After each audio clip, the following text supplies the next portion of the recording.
Here is one underreported factor that may explain Russian and Saudi Arabian willingness to turn their backs on almost 18 months of OPEC oil supply cuts. The spread between Brent crude and West Texas Intermediate (WTI) has reached its widest level in 3 years. The simple reason for this is that the shale oil boom has left crude sloshing around the U.S., resulting in a local oversupply.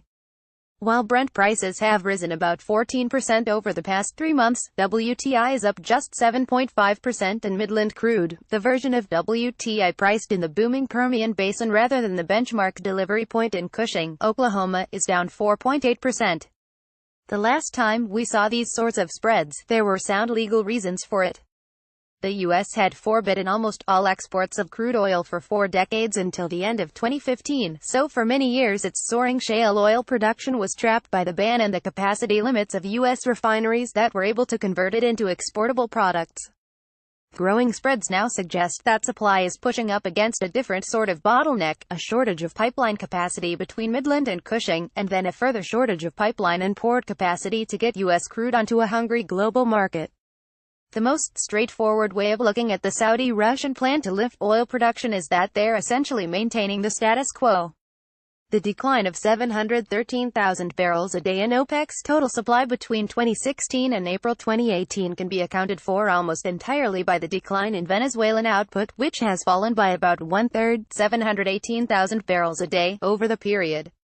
A further shoe may be about to drop, though. Iran, which added 308,000 barrels over the same period, is facing the prospect of U.S. and global sanctions that could sharply trim its output. A reversal of the 487,000 barrel a day cut by Saudi Arabia and Russia would help plug that looming hole in production. There's a further factor to consider, though, and it relates to what's happening on the plains of Texas and Oklahoma. The latest period of supply restraint from OPEC and Russia has in essence led to them losing market share to onshore North America.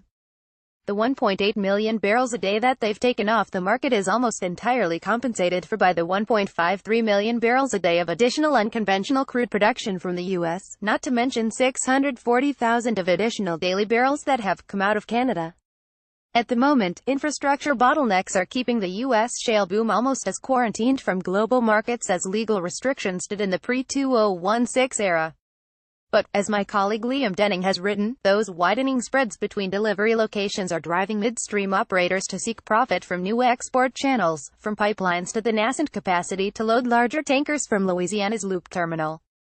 Those constraints will take years to fix, but in the meantime, one way to close those tempting spreads and nip such investments in the bud would be to dump some more oil in the non-U.S. market commensurate with the amount coming out of the Permian. The potential of U.S. exports is a sleeping bear that could eventually menace the current bull market in crude. OPEC and Russia would be wise not to poke it. Bloomberg.